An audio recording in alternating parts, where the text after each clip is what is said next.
कृपया चैनल को सब्सक्राइब करें। धन्यवाद। ओम नमो भगवते वासुदेवाय नमः। राधे राधे। हरे कृष्णा। प्रिय मित्रों, आप सभी को पुण्य फलदायिनी कामदा एकादशी की हार्दिक शुभकामनाएं। मित्रों, हिंदू धर्म में हर महीने में 2 और एक साल में 24 बार एकादशी आती है, जिसमें एक एकादशी कृष्ण पक्ष तथा दूसरी एकादशी शुक्ल पक्ष में 11वीं तिथि को आती है। यह तिथि जगत के पालनहार भगवान विष्णु को समर्पित है। इसी प्रकार से चैत्र माह के शुक्ल पक्ष की एकादशी को कामदा एकादशी के नाम से जाना जाता है। धार्मिक मान्यता के अनुसार एकादशी पर भगवान विष्णु और मां लक्ष्मी की पूजा का विधान है। कामदा एकादशी पर विधि पूर्वक पूजा करने से लोगों को जीवन के सभी दुख और संकट से छुटकारा मिल जाता है, साथ ही सुख, शांति, समृद्धि और वैभव की प्राप्ति होती है। पद्म पुराण के अनुसार कामदा एकादशी का व्रत करने से ब्रह्म हत्या और अनजाने में किए हुए सभी पापों से मुक्ति मिलती है। यह एकादशी पिशाचत्व आदि दोषों का भी नाश करने वाली है। कामदा एकादशी का व्रत करने और कथा सुनने से वाजपेय यज्ञ का पुण्य मिलता है। तो चलिए मित्रों, प्रभु श्री लक्ष्मी नारायण जी के चरण कमलों का ध्यान करते हुए सुनते हैं कामदा एकादशी की पावन कथा। प्राचीन समय की बात है। धर्मराज युधिष्ठिर कहने लगे कि हे भगवान, मैं आपको कोटि कोटि नमस्कार करता हूं। आप कृपा करके चैत्र शुक्ल एकादशी का महात्म्य कहिए। श्री कृष्ण कहने लगे कि हे धर्मराज, यही प्रश्न एक समय राजा दिलीप ने गुरु वशिष्ठ जी से किया था, और जो समाधान उन्होंने किया वो सब मैं तुमसे कहता हूं। पर राजन, तुम कथा को प्रसन्न चित्त होकर सुनना और कथा को पूरा सुनना, क्योंकि अधूरा ज्ञान किसी काम का नहीं होता।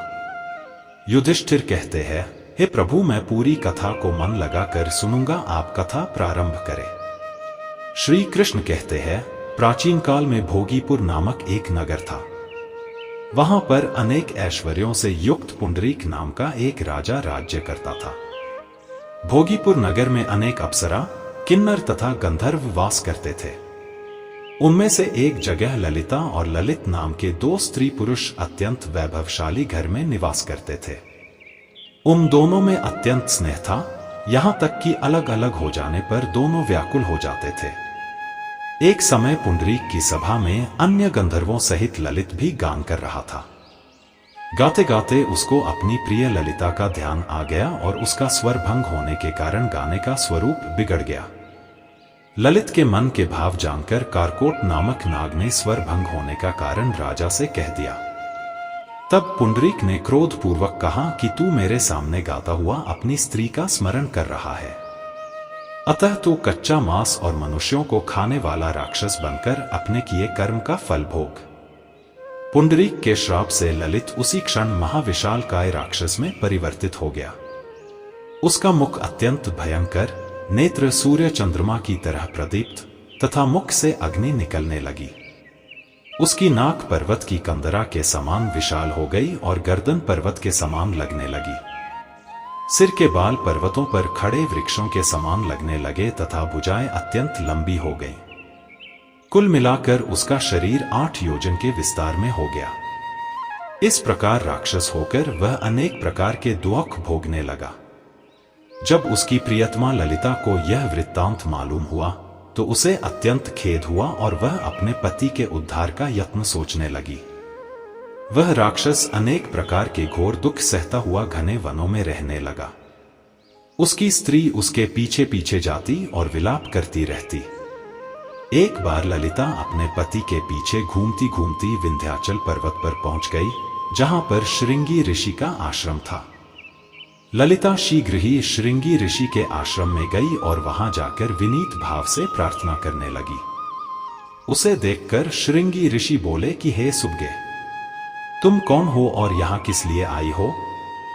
ललिता बोली कि हे मुने, मेरा नाम ललिता है। मेरा पति राजा पुंडरीक के श्राप से विशालकाय राक्षस हो गया है। इसका मुझको महान दुख है। उसके उद्धार का कोई उपाय बतलाइए। श्रृंगी ऋषि बोले, हे गंधर्व कन्या, अब चैत्र शुक्ल एकादशी आने वाली है, जिसका नाम कामदा एकादशी है। इसका व्रत करने से मनुष्य के सब कार्य सिद्ध होते हैं। यदि तू कामदा एकादशी का व्रत कर उसके पुण्य का फल अपने पति को दे तो वह शीघ्र ही राक्षस योनि से मुक्त हो जाएगा और राजा का श्राप भी अवश्यमेव शांत हो जाएगा।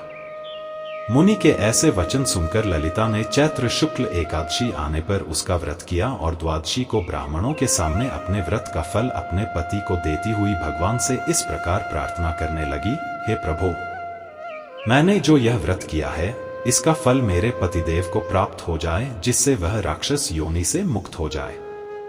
एकादशी का फल देते ही उसका पति राक्षस योनि से मुक्त होकर अपने पुराने स्वरूप को प्राप्त हुआ। फिर अनेक सुंदर वस्त्राभूषणों से युक्त होकर ललिता के साथ विहार करने लगा। उसके पश्चात वे दोनों विमान में बैठकर स्वर्गलोक को चले गए। वशिष्ठ मुनि कहने लगे कि हे राजन, इस व्रत को विधिपूर्वक करने से समस्त पाप नाश हो जाते हैं तथा राक्षस आदि की योनि भी छूट जाती है। संसार में इसके बराबर कोई और दूसरा व्रत नहीं है। इसकी कथा पढ़ने या सुनने से वाजपेय यज्ञ का फल प्राप्त होता है। कामदा एकादशी के व्रत को सभी मनोकामनाओं को पूरा करने वाला माना जाता है। अगर कोई व्यक्ति विधि विधान से इस दिन पूजन करता है तो उसके पारिवारिक जीवन में समस्याएं नहीं आती और जीवन सुचारू रूप से चलता रहता है। इस दिन व्रत रखने से सभी पाप कर्म मिट जाते हैं। मित्रों, यह थी कामदा एकादशी व्रत की कथा। तो बोलिए मित्रों, श्रीमन नारायण नारायण हरि हरि, श्रीमन नारायण नारायण हरि हरि। अब चलिए मित्रों सुनते हैं एकादशी माता या ग्यारस माता की कथा। प्राचीन समय की बात है। एक राज्य में एक महान राजा रहा करता था। राजा बहुत ही बुद्धिमान और बलशाली था। राजा सदैव अपनी प्रजा का बहुत अच्छे से ध्यान रखता था। प्रजा भी अपने राजा को बहुत पसंद करती थी। राजा की 2 बेटियां थीं। राजा अपनी दोनों बेटियों से बहुत प्रेम करता था। राजा की छोटी बेटी देखने में बहुत सुंदर और आकर्षक थी और राजा की बड़ी बेटी छोटी बेटी के मुकाबले थोड़ा कम सुंदर थी। राजा की छोटी बेटी ग्यारस माता की पूजा किया करती थी। सभी लोग राजा की छोटी बेटी से बहुत प्रेम करते थे और बहुत प्रशंसा किया करते थे। राजा भी अपनी छोटी बेटी को बड़ी बेटी से अधिक प्रेम करता था, जिस कारण राजा की बड़ी बेटी को अपनी छोटी बहन से बहुत नफरत होने लगी थी। राजा की दोनों बेटियां जब बड़ी हो गई तब एक पड़ोसी राज्य में रहने वाला राजकुमार राजा की बड़ी बेटी के लिए रिश्ता लेकर आया। लेकिन जैसे ही उस राजकुमार की नजर राजा की छोटी बेटी पर पड़ी तो वह राजकुमार राजा की छोटी बेटी पर मोहित हो गया और उससे पहली नजर में प्रेम कर बैठा। उस राजकुमार ने राजा की बड़ी बेटी के साथ विवाह करने से मना कर दिया और उसने राजा से कहा कि मैं आपकी छोटी बेटी से विवाह करना चाहता हूं। जिसके बाद राजा की बड़ी बेटी यह देखकर अपनी छोटी बहन से बहुत क्रोधित हो गई और राजा की बड़ी बेटी ने अपनी छोटी बहन को अपना सबसे बड़ा दुश्मन मान लिया। राजा की बड़ी बेटी ने अपनी छोटी बहन से बदला लेने का निर्णय लिया, जिसके लिए उसने अपनी छोटी बहन को जान से मारने का योजना बनाई। राजा की बड़ी बेटी ने अपनी छोटी बहन को मारने के लिए सबसे पहले एक लड्डू में जहर मिलाकर अपनी छोटी बहन को दे दिया और उसको लड्डू खाने के लिए कहा, लेकिन लड्डू खाने के बाद भी छोटी बहन को कुछ नहीं हुआ। बड़ी बहन यह देखकर बहुत आश्चर्यचकित हो गई, लेकिन बड़ी बहन ने हार नहीं मानी और उसने जब रात में छोटी बहन अपने कमरे में सो रही थी तब एक मटके में सांप को रखकर कमरे में छोड़ दिया। लेकिन सांप भी छोटी बहन का कुछ नहीं कर पाया। जिसके बाद बड़ी बहन ने अपनी छोटी बहन से कहा कि चलो हम लोग कुएं से पानी भरकर लाते हैं। जिसके लिए वह अपनी छोटी बहन को पानी भरने के बहाने से कुएं के पास ले गई और उसने अपनी छोटी बहन को कुएं में धक्का दे दिया। लेकिन छोटी बहन को तब भी कुछ नहीं हुआ, क्योंकि हर बार ग्यारस माता उसकी रक्षा कर रही थी। उधर बड़ी बहन अपने सारे प्रयासों के बाद भी असफल हो रही थी, जिससे वह बहुत क्रोधित होती जा रही थी। फिर उसने अपनी छोटी बहन के पास जाकर उससे खुद ही पूछा कि मेरी छोटी बहन, तुमको पता है भगवान ने सबकी मृत्यु एक निश्चित समय पर लिखी हुई है, पर बहन क्या तुमको पता है कि तुम्हारी मृत्यु कैसे होगी? क्या यह तुम जानती हो? तब छोटी बहन ने अपनी बड़ी बहन को बताया कि हाँ दीदी, मैं तो जानती हूँ, मेरी मृत्यु कैसे होगी। छोटी बहन से यह सुनकर बड़ी बहन मन ही मन बहुत प्रसन्न होने लगी और उसने अपनी छोटी बहन से कहा कि बहन, मुझे तुम अपनी मृत्यु का राज तो बताओ। छोटी बहन के मन में कोई छल पाप नहीं था। उसने अपनी बड़ी बहन से कहा कि दीदी, मेरी मृत्यु, मेरे प्राण तो एक तोते में हैं। जो तोते के गले में एक हार है, उससे मेरी मृत्यु होगी। जब तक कोई भी व्यक्ति तोते को मारकर वहां हार अपने गले में पहन लेगा, मैं मूर्छित हो जाऊंगी और जैसे ही उस हार को अपने गले से उतारेगा तो मैं वापस से जीवित हो जाऊंगी। अपनी छोटी बहन की मृत्यु का राज जानकर बड़ी बहन बहुत ही खुश हो गई और उसने अपनी छोटी बहन को मारने के लिए उसके पालतू तोते को ढूंढना शुरू कर दिया। छोटी बहन को इस बात का आभास हो गया था कि कोई उसकी जान लेना चाहता है, जिसके लिए वह अपने पिताजी के पास गई और उसने अपने पिताजी से कहा कि पिताजी, मेरी मृत्यु के बाद मुझे जलाइएगा मत, बल्कि आप मुझे अपनी पुरानी वाली हवेली में एक पलंग में लिटाकर छोड़ दीजिएगा। अपनी छोटी लड़की की यह बात सुनकर राजा बहुत आश्चर्यचकित हो गए। राजा ने अपनी छोटी बेटी से पूछा, बेटी, तुम यह सब क्या कह रही हो? तब राजा की छोटी बेटी ने कहा, पिताजी, समय किसी के लिए नहीं रुका है, किसे कब क्या हो जाए किसी को कुछ पता नहीं है। और फिर राजा ने अपनी छोटी बेटी से कहा कि तुम ऐसी बातें क्यों कर रही हो? 2-3 दिन में तो तुम्हारा विवाह है। लेकिन छोटी बेटी ने अपने पिताजी को ऐसा करने पर मजबूर कर दिया और उनसे वचन ले लिया। राजा ने भी अपनी छोटी बेटी की बात स्वीकार कर ली और 2-3 दिनों के बाद जब शादी का समय आया तब राजकुमार बारात लेकर राजा के घर पर आया और राजकुमार और राजा की छोटी बेटी का विवाह शुरू हो गया। जैसे ही राजा की छोटी बेटी राजकुमार के साथ फेरे लेना शुरू करती है तो उसकी बड़ी बहन अपनी छोटी बहन के कमरे में जाकर उसके तोते को पकड़ लेती है और उसको जान से मार देती है और तोते के गले में जो माला था उसको अपने गले में धारण कर लेती है। जैसे ही बड़ी बहन उस हार को अपने गले में धारण करती है तो उधर छोटी बहन 3.5 ही फेरे ले पाती है और वहीं पर बेहोश होकर गिर जाती है। जिसके बाद राजा ने बड़े बड़े दर्द हकीमों को बुलवाया और अपनी छोटी बेटी का इलाज करने के लिए कहा। राजा की बात सुनकर वैद्य ने छोटी बेटी को जब जांच किया तो राजा को बताया कि आपकी छोटी बेटी ना तो जीवित है और न ही मरी हुई है। मैं ऐसा पहली बार देख रहा हूँ। राजा ने वैद्य और हकीम को यह बात बाहर बताने से मना कर दिया और उनको कहा कि अगर तुमने यह बात किसी को बाहर बताई तो हम तुम्हें फांसी दे देंगे। राजा ने अपनी छोटी बेटी को पुराने महल में जाकर एक पलंग पर लेटा दिया और वहां पर कुछ सैनिकों को तैनात कर दिया और वापस अपने महल पर आ गया। राजा की बड़ी बेटी अपने पिताजी के पास आई और कहने लगी कि पिताजी, अगर यह शादी संपन्न नहीं हुई तो आपकी इज्जत का क्या होगा?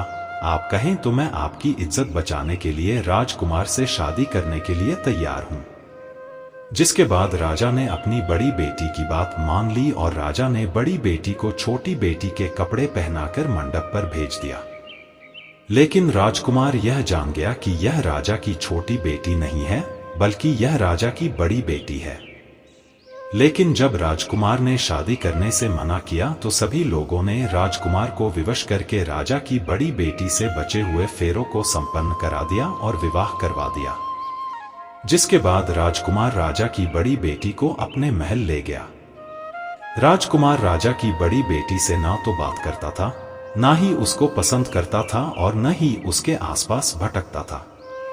अब राजकुमार ने यह फैसला लिया था कि वह अपनी प्रेमिका को ढूंढकर रहेगा और यह जानकर रहेगा कि उसके साथ हुआ क्या है। एक दिन राजकुमार अपने घोड़े पर सवार होकर राजा के पुराने महल के पास पहुंच गया, जहां पर उसने कुछ सैनिकों को देखा। महल के पास पहुंचकर राजकुमार ने जब महल को ध्यान से देखा तो वह समझ गया कि यह तो हमारे ससुर जी का ही महल है। तब राजकुमार ने सैनिकों से पूछा, तुम लोग यहाँ क्या कर रहे हो और इस महल के अंदर उस पलंग में कौन लेटा हुआ है? जिसके बाद सैनिकों ने बताया कि यहाँ पर राजा की छोटी बेटी बहुत समय से सोई हुई है। यह सब सुनकर राजकुमार बहुत प्रसन्न हो गया और वह तुरंत अपनी प्रेमिका के पास पहुंच गया और उसकी सेवा करने लगा।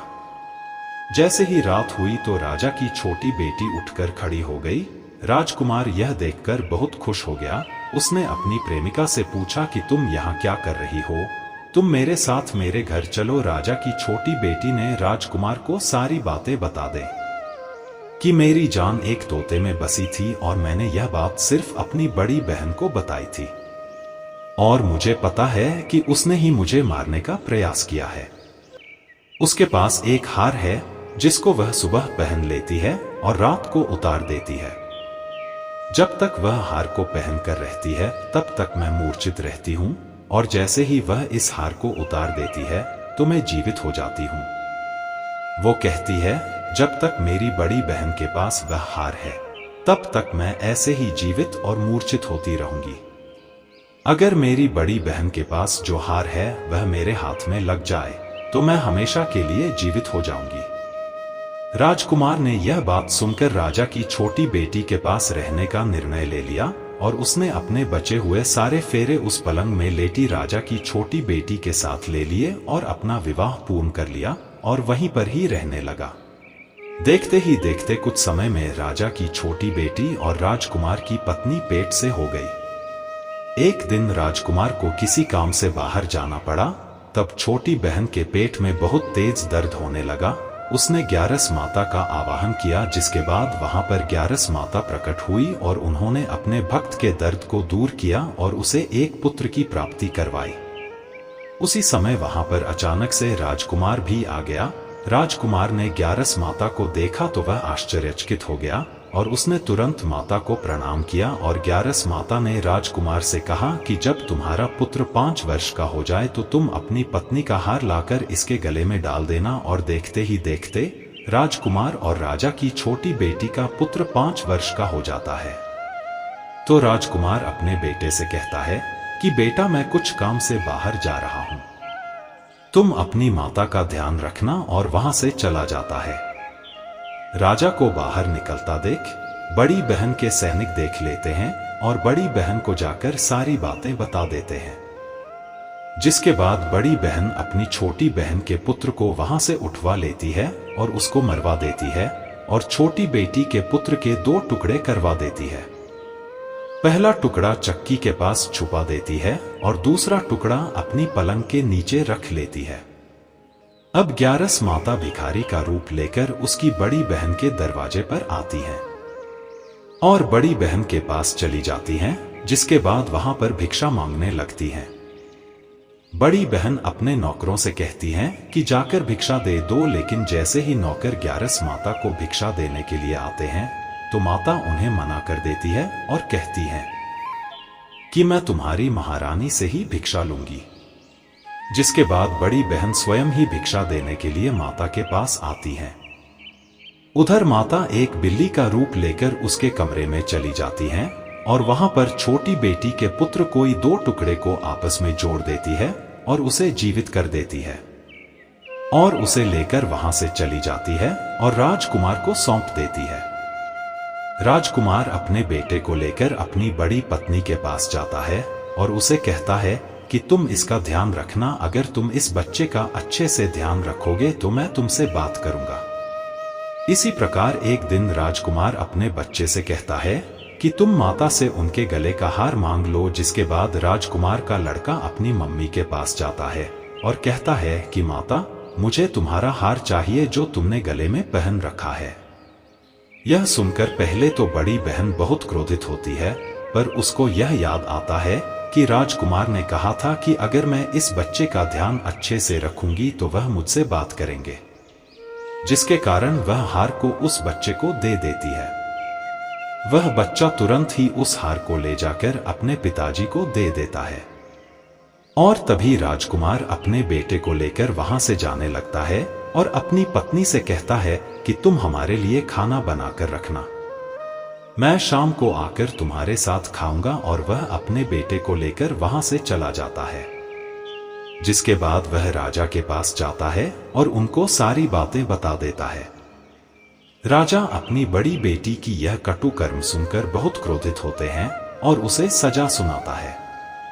और अपनी परवरिश पर ही दोष देने लगते हैं और राजकुमार को अपनी छोटी बेटी के साथ रहने के लिए आदेश देते हैं। यह थी ग्यारस माता की कथा। तो बोलिए ग्यारस माता की जय हो, एकादशी माता की जय हो। तो बोलिए भक्तों, श्रीमन नारायण नारायण हरि हरि, श्रीमन नारायण नारायण हरि हरि।